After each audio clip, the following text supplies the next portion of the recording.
1 Korintus 3 ayat yang pertama sampai ayat yang ke-9.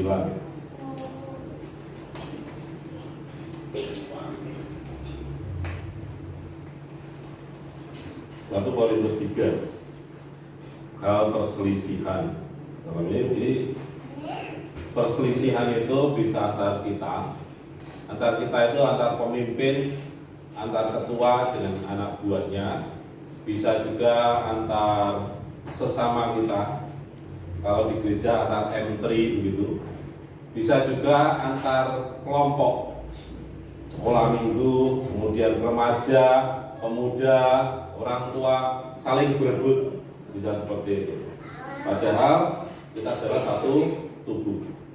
Nah, saya bacakan ayat yang pertama, nanti kalian semua baca ayat yang kedua dan seterusnya nanti sampai ayat yang ke-9.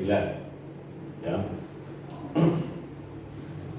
Dan aku, saudara-saudara, pada waktu itu aku tidak dapat berbicara dengan kamu seperti dengan manusia rohani, tetapi hanya dengan manusia duniawi yang belum dewasa dalam Kristus. Surah yang diberikan kepadamu bukanlah makanan keras, setelah kamu mendapat menerimanya, dan sekarang kamu mendapat menerimanya. Karena kamu masih manusia duniawi, sebab jika di antara kamu ada iri hati dan perselisihan, bukankah hal itu menunjukkan bahwa kamu manusia duniawi dan bahwa kamu hidup secara manusiawi? Karena jika yang seorang berkata, aku dari golongan Paulus, dan yang lain berkata, aku dari golongan Apolos, bukankah hal itu menunjukkan bahwa kamu manusia duniawi yang bukan rohani?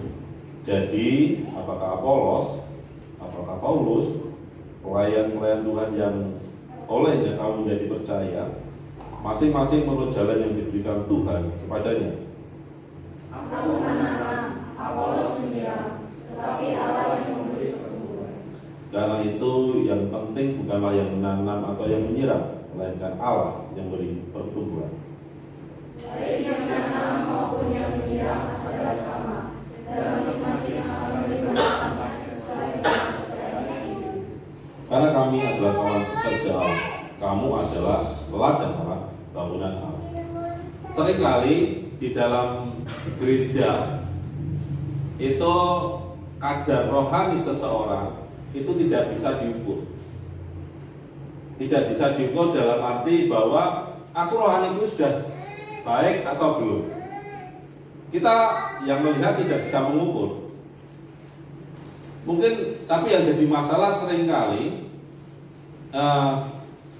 kita ngomong sama diri kita sendiri saat membandingkan dengan orang lain, aku baik-baik saja. Yang penting aku gereja, yang penting aku aktif pelayanan, yang penting aku tidak nyolong, aku yang penting tidak curang, aku baik-baik saja. Tapi apakah itu menjadi indikasi kita bertumbuh secara rohani? Tidak. Rasul Paulus dalam kitab ini menyatakan bahwa indikator atau cara mengukur bahwa kita itu bertumbuh atau tidak, itu ada 2 hal. Saat kita kenal Tuhan, sebelumnya, saat kita kenal Tuhan pertama kali, kenal sama Yesus, kita percaya Yesus, dibaptis. Sekolah minggu kita dapat pengetahuan. Tapi pengetahuan itu bisa nggak itu membangun diri kita, mengubah cara berpikir kita. Contohnya begini, kalau engkau ada orang yang lainnya, orang ngajar membantu persekutuan di SMP 19, dan mereka rata-rata mereka mengaku, dan setiap kali persekutuan dan di setiap kali ditanya siapa di sini yang ngepek, hampir semua angkat tangan. Tapi masalahnya begini, ngepek itu berdosa enggak? Hah? Ngepek itu berdosa enggak? Ngepek itu tidak berdosa kalau tidak dilakukan. Kenapa kok ngepek tidak ada? Loh, ngepek itu tidak ada di dalam Alkitab loh. Enggak ada. Ngepek. Korupsi juga tidak ada di dalam Alkitab. Berdosa ada?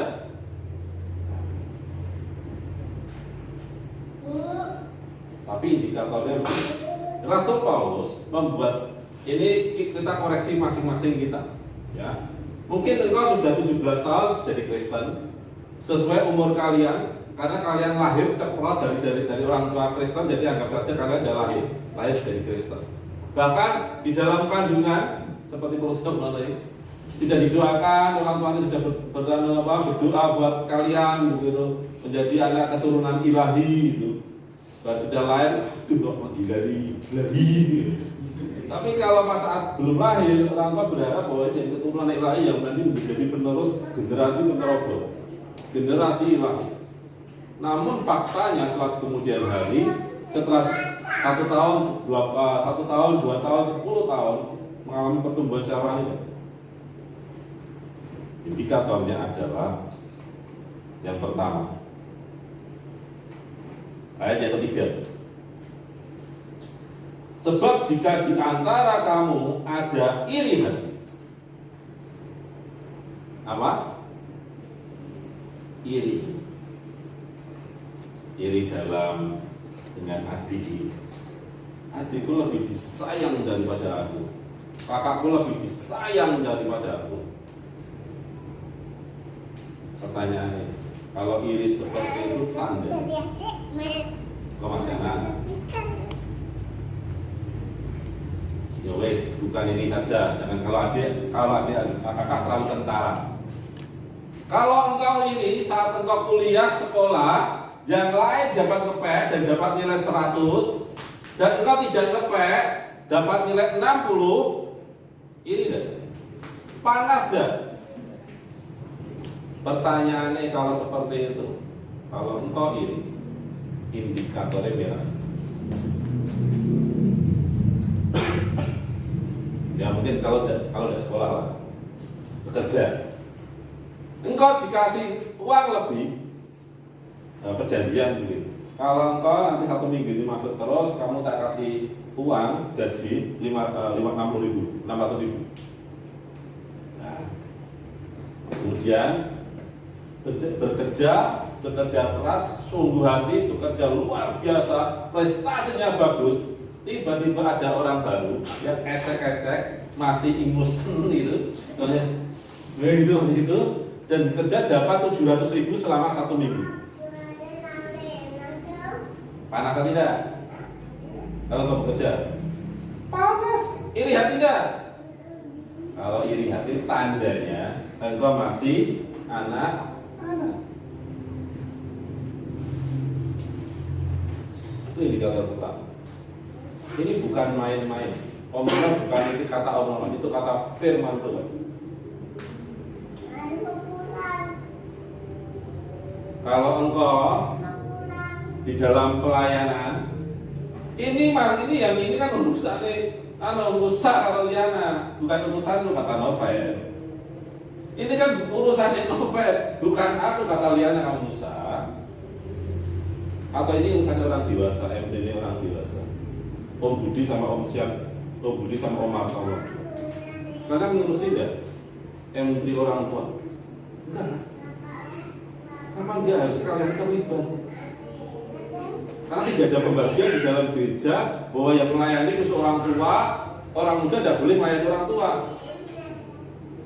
Kalian melayani sekolah minggu dah, harusnya kalian jadi melayani sekolah minggu.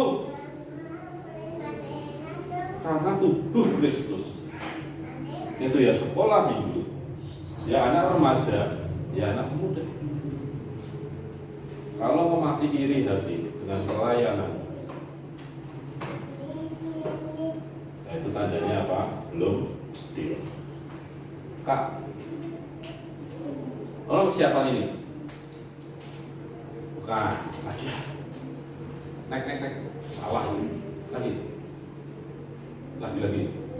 Boleh kita mati tadi. Manusia rohani dan manusia dunia. Kalau engkau ini tentang orang Kristen ya. Bukan Kristen. Ini tentang orang yang di dalam gereja orang Kristen. Lagi Kak, ceklik. Manusia rohani, ceklik lagi.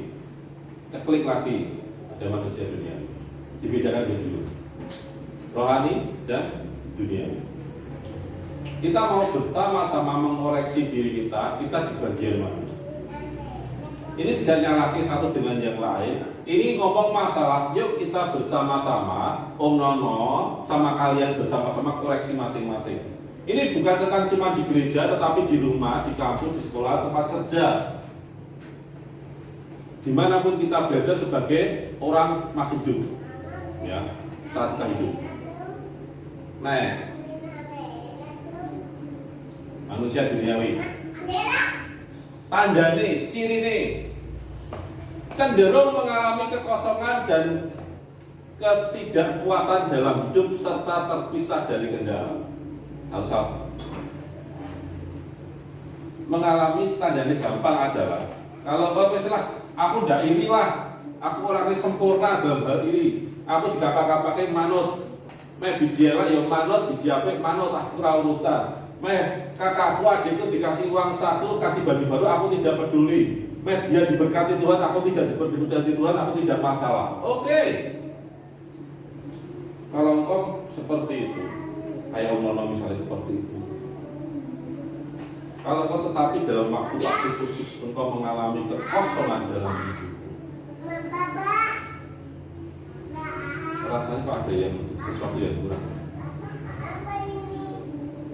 Dan tidak itu indikasi manusia itu engkau masih dalam hidup karena belum ada kantong atau tabung yang kosong. Kalau engkau dalam hidupmu tidak puas, bukan kalau makan aku tidak puas makan. Kalau anak saya itu kalau makan tidak puas itu, aku makan lagi. Kemarin dijak makan di ini gereja Mada sini. Kemana? Yang di lantai 5 yang di Melati tempat anu. Terus kemudian tadi ditraktir di sini di Rahayu. Nah, kalau ternyata perutnya masih kosong, bukan perutnya, tapi hatinya masih kosong, makan rohani dapat sesuatu tetapi masih kosong, tanda-tanda. Bukan masalah jomblo tidak jomblo, kosongnya bukan masalah, tidak diartikan itu. Kalau jomblo masih juga tidak, ya. Kosong itu sesuatu yang kurang dalam. Nanti koreksi masing-masing gitu. Ada yang belum terpuaskan dalam hidup, Anda masih dunia. Kemudian dalam hidup belum masih dalam. Iya toh, ini duniawi nanti. Keinginannya dalam hidup kita itu masih terpisah dengan kehendak Allah.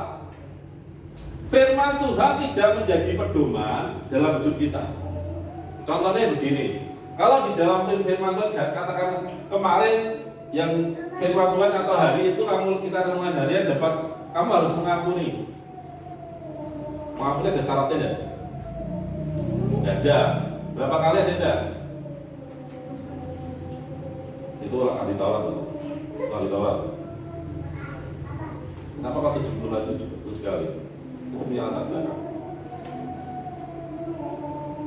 490 kali bukan. Karena kebiasaan orang Yahudi itu memaafkan 3 kali. Berapa? 3 kali. Kita kasih kesempatan 3 kali, ya. Kalau kau tetap ngeyel aku tak kampung, ya aku jengkel tak kampung. Itu orang Yahudi seperti itu. Memang diajari tradisi budaya seperti itu. Lah Petrus ngomong sama Tuhan Yesus gitu. Berapa kali kamu mengampuni? 7 kali? Udah 67 kali. Lebih daripada yang lain ya. Biasanya 3 kali. Ini 7 kali. Jadi 7 kali 70 kali. Itu punya arti. Kalau kamu mengampuni tanpa batas, tanpa syarat. Kau mau bertobat, tidak mau bertobat, temanmu itu ampuni, orang tuamu ampuni, adikmu ampuni. Alasan apapun, tanpa syarat.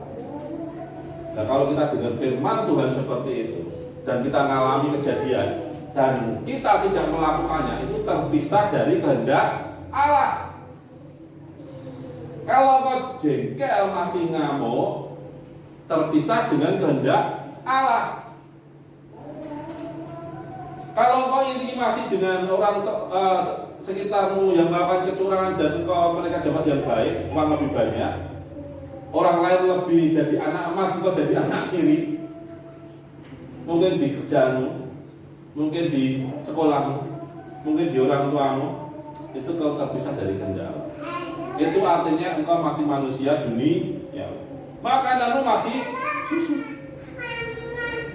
susu telur paduka, susu, bukan SDMC. Kemudian itu manusia duniawi. Duniawi tenan. Nah, manusia rohani. Ciri manusia rohani adalah pikirannya itu terbuka dan menerima ajaran Roh Kudus. Terbuka itu dalam arti metanoia, pembaruan budi, itu bukan cuma pikirannya itu terbuka, mau menerima jadi tanah yang baik. Jadi kalau diajari lakukan, kalau diajari lakukan. Itu terbuka dengan perubahan pengajaran. Kalau dulu ngajari 3 kali, ya toh, berpikir aku sudah 7 kali ngampuni sudah oke. Tetapi kata Tuhan ngampuni 7 kali 70 kali, artinya dia mau berubah, itu terbuka pikirannya dan menerima. Om, kalau masih tanya-tanya, mau melakukannya tahu itu untung dan rugi, tidak apa-apa. Ini butuh proses. Kita semua butuh proses. Semua butuh proses. Kita semua butuh proses. Kita koreksi masing-masing. Yang kemudian menerima dan terbuka dan menerima ajaran Roh Kudus, ajaran Alkitab, ajaran pengajaran para rasul. Kalau kasih batasan ini dulu tentang ajaran kekristenan. Kita harus kembali ke Alkitab. Setuju? Setuju tidak? Kita kembali ke Alkitab, setuju tidak? Yang setuju angkat tangan. Angkat tangan. Mau lihat? Naklum. Ajar banget. Nah, kita sering kali kan ngomongin kembali ke Alkitab. Ajaran. Kalau bukan dari Alkitab, aku tidak terima. Kalau bukan dari Om Petrus, Om Bahtiar atau Om Andre, Om Nona, aku tidak terima. Kalau kamu, aku tidak terima. Kalau kasih tahu, Alkitab yang ada sekarang ini dulu belum ada. Ya, baru tahun 300. Nah, kalau sebelum tahun itu kira-kira Alkitabnya bentuknya apa? Ya pengajaran, kata-kata para rasul. Para rasul dengar dari siapa? Tuhan Yesus.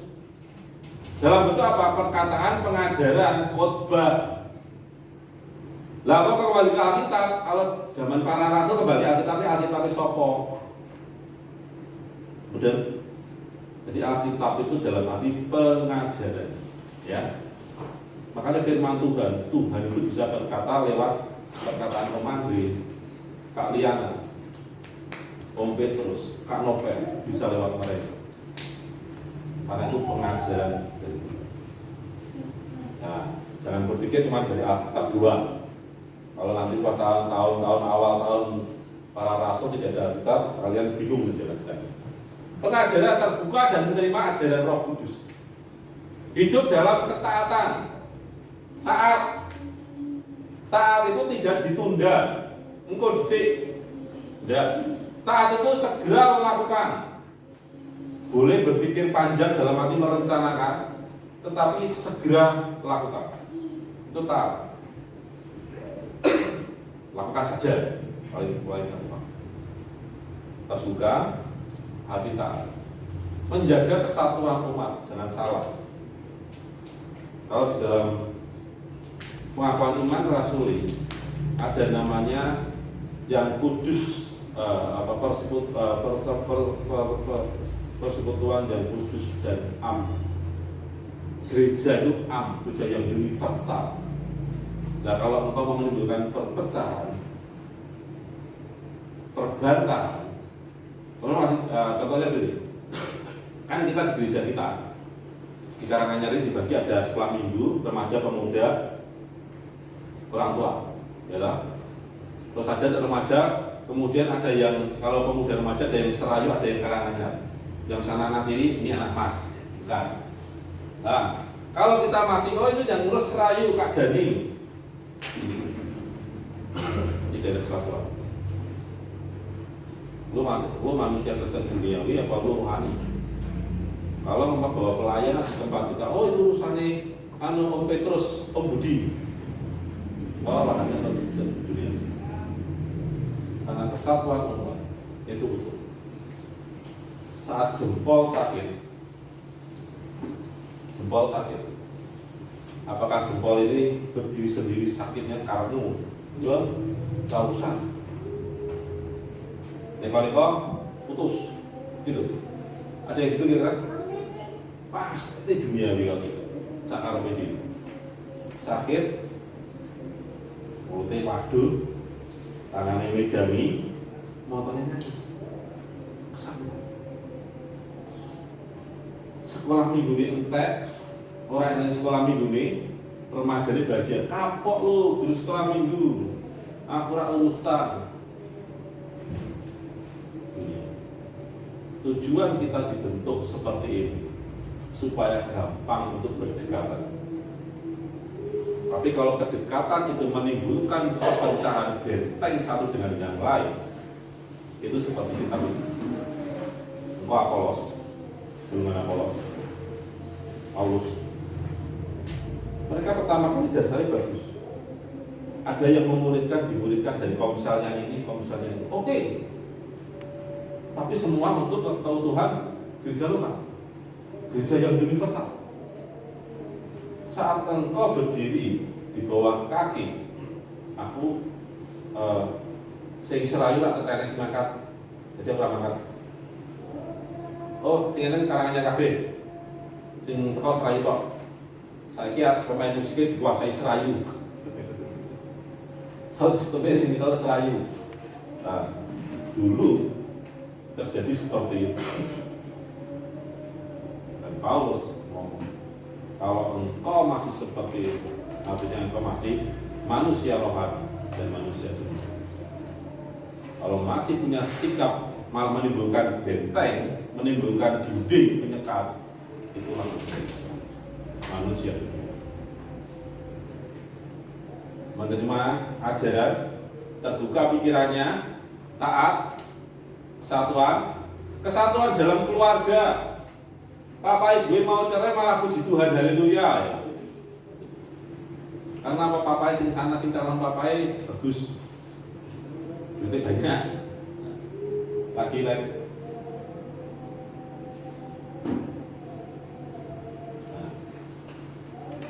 sekarang kakek si JWC. Nah, manusia itu ada 3 golongan. Golongan partai politik yang orang tidak tahu pengajaran, tidak tahu tentang dosa, orang yang tidak berdosa, orang yang tidak mengenal pengajaran. Misalnya, orang berzina menurut kalian boleh tidak sih? Boleh tidak?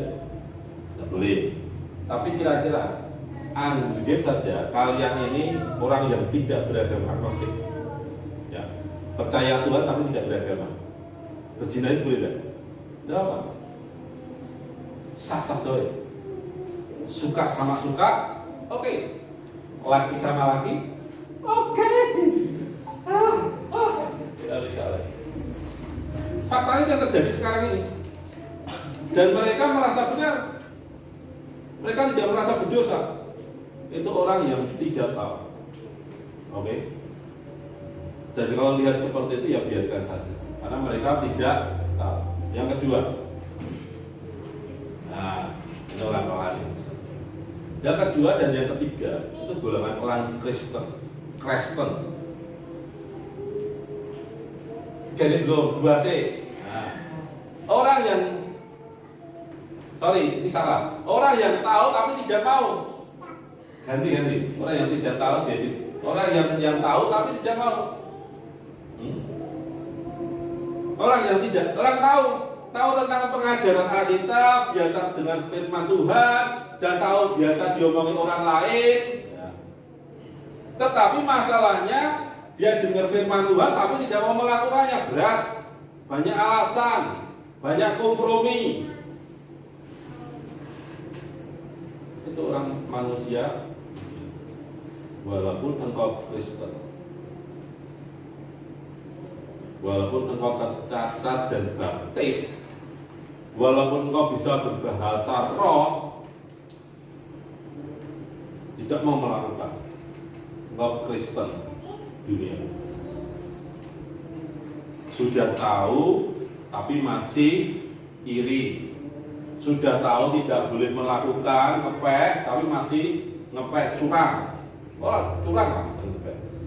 Masih lampu merah ditabrak. Itu saya kadang-kadang. Tapi kadang bertobat juga. Dengan berdosa, ampuni aku Tuhan. Ampuni Tuhan. Salibkan dia Tuhan. Bertobat. Mau bersama-sama bertobat? Sudah? Yang ketiga, belum. Manusia dunia. Itu menghambat firman Tuhan. Sudah, yang ketiga, golongan yang ketiga, golongan yang pertama tadi orang yang tidak tahu dan tidak melakukannya. Itu tidak ada masalah. Itu golongan Kristen. Hal yang wajar. Dan mereka perlu diselamatkan. Ya. Tetapi yang kedua, tahu tetapi tidak perlu melakukan. Yang ketiga, sudah tahu dan melakukan. Terbuka mau dengan firman Tuhan, tahu benar, diterima, lakukan. Contohnya seperti ini. Siapa yang di sini seringkali ngomong gini, mati aku bunuh, aku raiso ya, aku raiso. Mengutuk diri sendiri. Kalau kau masih seperti itu, bertobat. Kenapa? Itu yang akan terjadi pada dirimu. Orang yang seperti itu berubah, terus perkataan positif. Fakta yang terjadi. Kalau engkau memperkatakan positif tentang dirimu, itu akan mengubah. Kok bisa perkataan positif itu bisa mengubah? Iya. Karena kuasa firman itu jadi nyata. Yesus adalah firman Tuhan. Terang, maka terang itu jadilah terang, maka terang itu jadi lewat apa? Perkataan. Kalau engkau orang firman Tuhan, engkau manusia rohani, dan kau mengatakan hal yang buruk, terjadi buruk. Tapi kalau kau mengatakan baik. Jadi kalau setiap pagi bangun tidur, berkati diri sendiri. Aku berkati diriku, hari ini aku berkati diri. Perjalananku berhasil, tembakanku tidak meleset dan dia mau. Kalau mau, kan dari Tuhan. Kalau tidak mau, tidak dari Tuhan. Itu yang salah ya. Aku berkati Tuhan, pekerjaanku berhasil, sekolahku baik, perjalananku lancar. Tuhan jauhkan dari rancangan kecelakaan dan rancangan kejahatan. Tuhan menyanyikan rancangan damai sejahtera. Berkati setiap hari yang melakukan. Berkati pekerjaan, pikiran.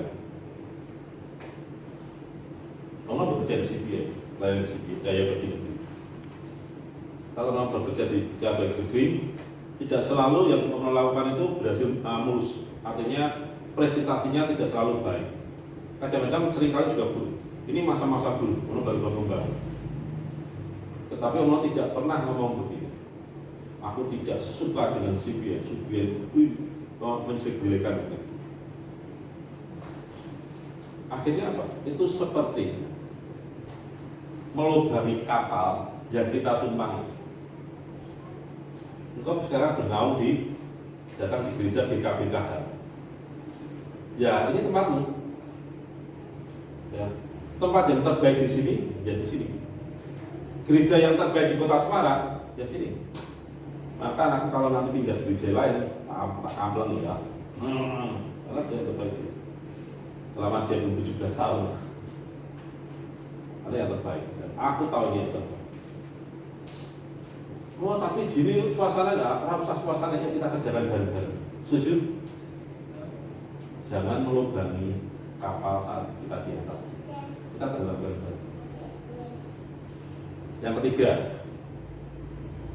baik, manusia duniawi. lab. Nah, yang tidak tahu. Yang kedua, tidak tahu lagi. Yang tahu tapi tidak mau. Yang ketiga, yang tahu dan mau. Ya, ini salah yang ketiga ya. Mulai salah, bukan mereka. Ya.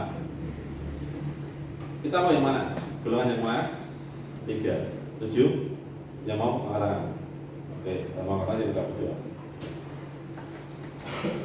Buat kami bersyukur, jadikan kami manusia yang rohani.